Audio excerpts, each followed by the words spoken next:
అందరికీ జై హింద్. ఈరోజు హిందూ న్యూస్ పేపర్లో ఒక చాలా ముఖ్యమైన ఆర్టికల్ వచ్చింది. ఈ ఆర్టికల్ సుప్రీంకోర్టులో పెండింగ్ ఉన్న కేసెస్ సంబంధించి ఆర్టికల్. ఇది మనందరికీ ఎంతో అవసరం. ఎందుకంటే మన న్యాయ వ్యవస్థ ఎలా పనిచేస్తుందో, ఎంత బాగా పనిచేస్తుందో, మన దేశంలో డెమోక్రసీ ఉంది కదా, అది ఎలా పనిచేస్తుందో అది న్యాయ వ్యవస్థ మీద కూడా చాలా డిపెండ్ అయి ఉంటుంది. సో ఈ ఆర్టికల్లో అసలు ఎందుకు ఇలా పెండింగ్ అవుతున్నాయి కేసెస్, దీనికి దారేంటి, బయటికి వచ్చే దారేంటి, మరెన్నో విషయాలు దీనికి సంబంధించి మాట్లాడుతాను, వినండి. ఫస్ట్ ఆఫ్ ఆల్ న్యూస్ ఏమంటుంది? The pendency continues to plague supreme court as case backlog hits all time high of 88,417. అంటే మన సుప్రీంకోర్టు హిస్టరీలోనే ఇలా 88,417 కేసెస్ పెండింగ్ అవడము ఇదే మొదటిసారి అని చెప్పడం జరుగుతుంది. అండ్ ఇంకేంటి, the filing of fresh cases in August surpass the disposal rate. అంటే ఆగస్ట్ నెలలో మనకు కేసెస్ వచ్చినవి దాదాపు 7,000కి పైగా, దాదాపు 5,600కి పైగా కేసెస్ డిస్పోజ్ చేయడం కూడా జరిగింది. అంటే ఫైనలైజేషన్ కూడా జరగడం జరిగింది. సో 88% అక్యురసీతో పనిచేసినప్పటికీ పాత కేసెస్ బ్యాక్లాగ్స్ ఉండడం వల్ల ఇలా 88,000కి వెళ్ళిపోయింది అని ఈ report. First of all pending cases ఏంటి, దీని వెనుక కారణం ఏంటి, అసలు మన సుప్రీంకోర్టు ఎలా పనిచేస్తుందో చెప్తాను, వినండి. మన సుప్రీంకోర్టులో ప్రస్తుతం స్ట్రెంగ్త్ వచ్చేసి 34 జడ్జీలు ఉన్నారు. మన సుప్రీంకోర్టులో చీఫ్ జస్టిస్తో సహా 34 మంది ఉన్నారు. వీళ్ళు వేరే వేరే బెంచెస్ విధానంగా పనిచేస్తారు. బెంచ్ అంటే ఏంటంటే ఒక కేసుకి సంబంధించి కమిటీని ఏర్పాటు చేస్తారు కదా, దాన్ని బెంచ్ అంటారు. కమిటీ అంటే ఇక్కడ for example single judge bench కూడా ఉండొచ్చు. ఒక కేసుని ఒక సింగిల్ జడ్జ్ కూడా డీల్ చేయొచ్చు. అదేవిధంగా 3 జడ్జ్ బెంచ్ కూడా అవ్వచ్చు. అండ్ అదేవిధంగా 5 జడ్జెస్ బెంచ్ కూడా అవ్వచ్చు. జనరలీ సాధారణంగా జడ్జెస్ నంబర్స్ ఎప్పుడు ఆడ్ నంబర్స్లోనే ఉంటుంది. 3, 5, 7, 9, 11, 13, 15 ఇలాగే ఉంటుంది. ఎందుకంటే ఒక కేసు మీద నిర్ణయం ఇచ్చినప్పుడు ఖచ్చితంగా మెజారిటీ బయటికి రావాలి, అందుకే ఆడ్ నంబర్ ఉంటుంది. ముగ్గురుంటే 2:1 రావచ్చు, లేదా 3:0 కూడా రావచ్చు, లేదా 1:2 కూడా రావచ్చు. అందుకే ఆడ్ నంబర్ ఎంచుకుంటారు. అండ్ ఇలా 5 జడ్జెస్ ఉన్న బెంచ్ని కాన్స్టిట్యూషనల్ బెంచ్ అని కూడా అంటారు. సో ఇలా మన సుప్రీంకోర్టులో single judge bench, 3 judge bench, 5 judge bench లేదా ఎక్కువ జడ్జెస్ బెంచ్ కూడా క్రియేట్ చేసి తీర్పు ఇవ్వడం జరుగుతుంది. 5 జడ్జెస్ కన్నా ఎక్కువ ఉంటే ఆ బెంచ్ని కాన్స్టిట్యూషనల్ బెంచ్ అని అంటారు. ఇప్పుడు ప్రస్తుతం మన సుప్రీంకోర్టు ఏమంటుందంటే ఇది కేసెస్ చాలా పెరిగిపోవడానికి చాలా కారణాలు ఉన్నాయి. అందులో మొట్టమొదటిగా బ్యాక్లాగ్స్ చాలా ఎక్కువ ఉన్నాయి అన్నట్టు చెప్పడం జరిగింది. అంటే పాత కేసెస్, ఇన్ఫ్యాక్ట్ చాలా కేసెస్ మనం సుప్రీంకోర్టే కాదు, మనం ఇండియా లెవెల్లో చూసుకున్నా సరే, ఫిబ్రవరిలోనే హిందూ పేపర్లో ఒక ఆర్టికల్ వచ్చింది. ఈ ఆర్టికల్ ప్రకారంగా మన దేశంలో ఉన్న హైకోర్ట్స్లో 60 లక్షలు పైగా పెండింగ్ కేసెస్ ఉన్నాయి అని చెప్పి రిపోర్ట్ వచ్చింది. అదే మన లోవర్ కోర్ట్స్ తీసుకుంటే ఈ సంఖ్య 5 కోట్లు కూడా దాటుతుంది. సో ఒక దేశంలో 5 కోట్ల కేసెస్ పెండింగ్ ఉన్నాయి. అండ్ ఈ రిపోర్ట్ ప్రకారంగానే 50,000కి పైగా cases they are older than 10 years. అంటే 10 సంవత్సరాలు దాటినా సరే ఇంకా ఎక్కడ న్యాయం ఇవ్వలేదు, జస్టిస్ ఇవ్వలేదు. అలా 50,000కి పైగా కేసెస్ ఉన్నాయి. మన ఇండియాలో మనం చూసుకుంటే ఒక కాన్సెప్ట్ ఉంటుంది. ఆ కాన్సెప్ట్నే జడ్జ్ టు పాపులేషన్ రేషియో అంటారు. సో ఒక అంచనా ప్రకారము 10 lakhs సిటిజన్స్కి 21 జడ్జెస్ ఉన్నారు అని చెప్పి ఒక రిపోర్ట్లో చెప్పడం జరిగింది. ఇది వరల్డ్ లెవెల్లోనే అతి తక్కువైన జడ్జెస్ టు పాపులేషన్ రేషియో. దీనివల్ల కూడా చాలా కేసెస్ పెండింగ్ ఉండిపోతున్నాయి అని చెప్పడం జరిగింది.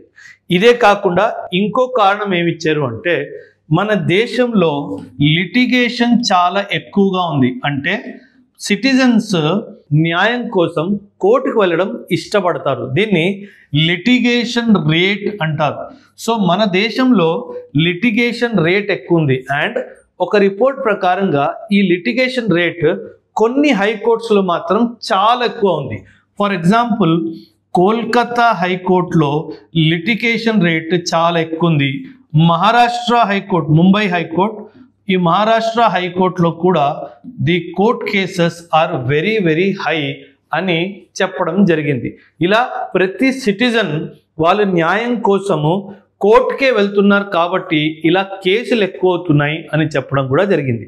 ఇన్ఫ్యాక్ట్ రీసెంట్గా ఈ సమ్మర్ హాలిడేస్లో మే నుంచి జూలై వరకు జనరలీ సమ్మర్ హాలిడేస్ ఉంటాయి జడ్జెస్కి.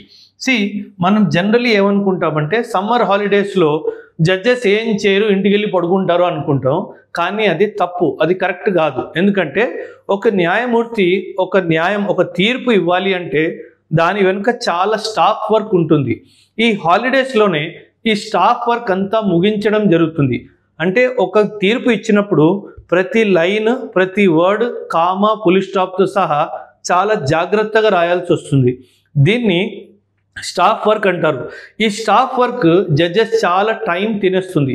అందుకే హాలిడేస్లో ఆర్ రీసెస్ పీరియడ్లో స్టాఫ్ వర్క్ జడ్జెస్ కంప్లీట్ చేయడానికి ప్రయత్నిస్తారు.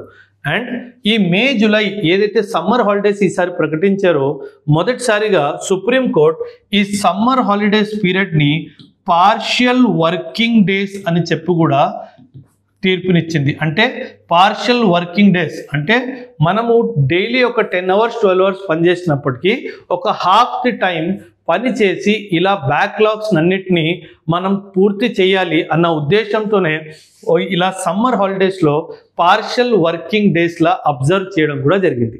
సో ఇలా మన దేశంలో ఉన్న న్యాయమూర్తులు మన దేశంలో ఉన్న కేసెస్ అన్నిటినీ తగ్గించడానికి ప్రయత్నిస్తున్నారు. కానీ ఒక ముఖ్యమైన విషయం ఏంటంటే మనది largest population country in the world. ఇలా లార్జెస్ట్ పాపులేషన్ కంట్రీ ఉన్న కంట్రీలో సుప్రీం కోర్టులో 34 మంది సరిపోతారా అన్నది ఒక చాలా పెద్ద ప్రశ్న. అంటే దీన్ని మనం 50 చేయాలా 100 చేయాలా? ఇది ఒక సర్వే ప్రకారంగా డీటెయిల్డ్ ఎగ్జామినేషన్ చేసి దీన్ని పెంచాలి.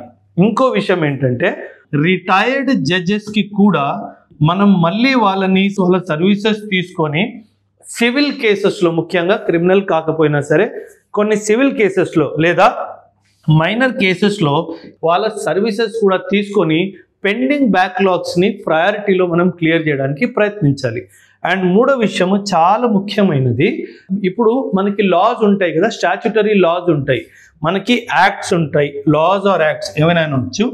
ఇలా లాస్ అండ్ యాక్ట్స్లో ఏమైనా మనం మార్పులు తీసుకొచ్చి ఇందులో లిటిగేషన్ ఏమైనా తగ్గించవచ్చా అంటే వీటిని అమెండ్ చేసి లిటిగేషన్ ప్రాసెస్ని ఎలాగైనా మనం తగ్గించవచ్చా, దీన్ని కూడా మనం పరిశీలిస్తే కొన్ని మన యాక్ట్స్లో కొన్ని లాస్లో కొన్ని మార్పులు తీసుకొస్తే ఆటోమేటిక్గా ఇలా లిటిగేషన్ తగ్గిపోతుంది. ఎందుకంటే చాలా కన్ఫ్యూజన్ ఉండడం వల్ల, మనకి యాక్ట్స్లో చాలా కన్ఫ్యూజన్ ఉండడం వల్ల, క్లారిటీ లేకపోవడం వల్ల కూడా చాలామంది కోర్టుకి వెళ్ళడం జరుగుతుంది. సో ఇలా మనం కొన్ని యాక్ట్స్లో అమెండ్మెంట్ చేసి వాళ్ళలో ఉన్న లిటిగేషన్ ప్రాసెస్ని తగ్గిస్తే ఖచ్చితంగా కోర్ట్ కేసెస్ కూడా తగ్గుతాయి.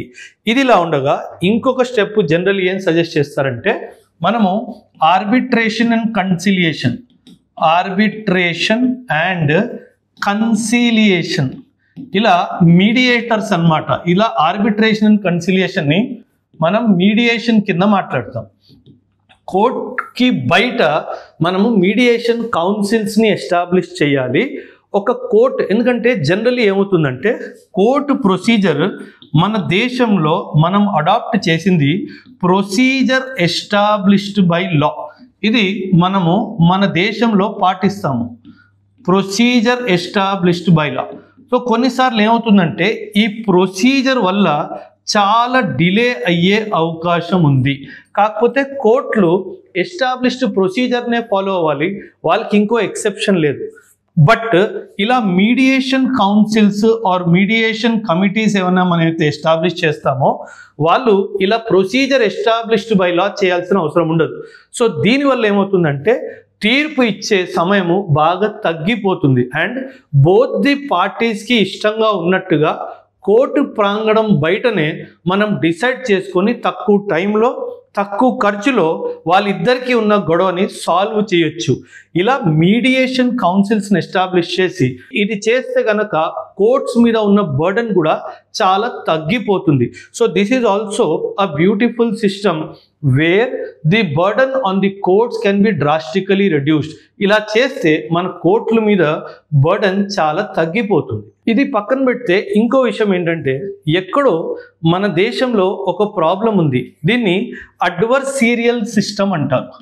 దీన్ని అడ్వర్సీరియల్ సిస్టమ్ అంటారు. ఈ అడ్వర్సీరియల్ సిస్టమ్ వలన మనకి ఒక కేసు నమోదైన తర్వాత కూడా మళ్ళీ దాంట్లో అడిషన్స్ అండ్ ఆల్టరేషన్స్ చేయడానికి చాలా అవకాశం ఉంటుంది. సో ఈ సిస్టమ్ని అడ్వర్సీరియల్ సిస్టమ్ అంటారు. సో ఇలా అడిషన్స్ అండ్ ఆల్టరేషన్స్ని అప్లికబుల్ చెయ్యకుండా మనము మన సిస్టమ్ని కొంచెం మార్చుకుంటే కూడా మన కేసెస్ పెండింగ్ తగ్గుతుంది. సో తొందరగా తీర్పు అవుతుంది. ఎందుకంటే అడిషన్స్ అండ్ ఆల్టరేషన్స్ పర్మిషన్ చేయకపోతే ఒరిజినల్గా ఫైల్ చేసిన పిటిషన్ బేస్ మీద కేసు తొందరగా ముగించవచ్చు. ఇలా అడిషన్స్ అండ్ ఆల్టరేషన్స్కి మనం స్కోప్ ఇస్తే బాగా ఎక్కువ అయిపోతుంది. ఇంకో సజెషన్ జనరలీ ఎక్స్పర్ట్స్ ఏమంటారంటే time bound delivery of justice కూడా ఉండాలి. Time bound delivery of justice కూడా ఉండాలి. ఏదైనా కేసు ఫైల్ అవుతే ఖచ్చితంగా ఆ కేసు జడ్జికి కానీ ఆ బెంచ్కి కానీ ఒక టైం బౌండ్ టైం ఇచ్చేయాలి. Within these number of days ఆ కేసుని రిజాల్వ్ చేయండి, ఆ కేసుని సాల్వ్ చేయండి అని చెప్పేవాళ్ళు. బట్ ఈ సజెషన్ ఇవ్వడం చాలా ఈజీ, బట్ దీన్ని అమలు పరచడం చాలా డిఫికల్ట్. బట్ మనం దీన్ని ఖచ్చితంగా ఒక టైం బౌండ్ మేనర్లో మనం తీసుకెళ్తే ఖచ్చితంగా మనం దీన్ని చేయొచ్చు. ఎందుకంటే రీసెంట్గా మనం చూస్తే గనక insolvency and bankruptcy code banks related డిస్ప్యూట్స్ని మనము టైమ్గా సాల్వ్ చేయడానికి ప్రయత్నిస్తున్నాము అండ్ కొన్ని కేసెస్లో చాలా సక్సెస్ఫుల్గా కూడా దీన్ని చేసాము. సో ఎలాగైతే బ్యాంక్ రిలేటెడ్ డిస్ప్యూట్స్ని టైం బౌండ్ చేసామో అదేవిధంగా ఒక టార్గెటెడ్ అప్రోచ్లో సివిల్ మ్యాటర్స్లో మనం వీటిని తీసుకొచ్చి ఆ తర్వాత ఒకవేళ అది సక్సెస్ఫుల్ అయితే క్రిమినల్ మ్యాటర్స్లో కూడా దీనికి తీసుకొస్తే మనకు ఎంతో అవసరం అవుతుంది. ఇన్ఫ్యాక్ట్ మనందరికీ తెలుసు మన దేశంలో almost 45% of members of parliament and members of legislative assemblies మీద చాలా క్రిమినల్ ఛార్జెస్ ఉన్నాయి, అవి పెండింగ్ ఉన్నాయి. ఇంకోటి టైం బౌండ్ మేనరే కాకుండా ఒక టార్గెటెడ్ అప్రోచ్లో పొలిటీషియన్స్ మీద ఉన్న కేసెస్ని టైం బౌండ్ మేనర్లో, అదేవిధంగా గవర్నమెంట్ సర్వెంట్స్ ఎక్కడైతే ఇన్వాల్వ్డ్ ఉంటారో వీళ్ళ మీద కూడా నడుస్తున్న కేసెస్ని ఒక టైం బౌండ్ మేనర్లో చేస్తే గనక చాలా కేసెస్ తగ్గిపోతాయి. సో ఇలా మనం ఇవన్నీ చేస్తే మన న్యాయ వ్యవస్థ ఖచ్చితంగా మారుతుంది అండ్ ప్రజలకి దీని మీద భరోసా కూడా వస్తుంది. అదేవిధంగా మీకేమైనా సజెషన్స్ అనిపిస్తే, నేను ఏదైతే కవర్ చేయలేకపోయానో మీకు సజెషన్ అనిపిస్తే ఖచ్చితంగా వీటిని కూడా కమెంట్స్లో తెలియజేయండి. థ్యాంక్ యూ అండ్ జై హింద్.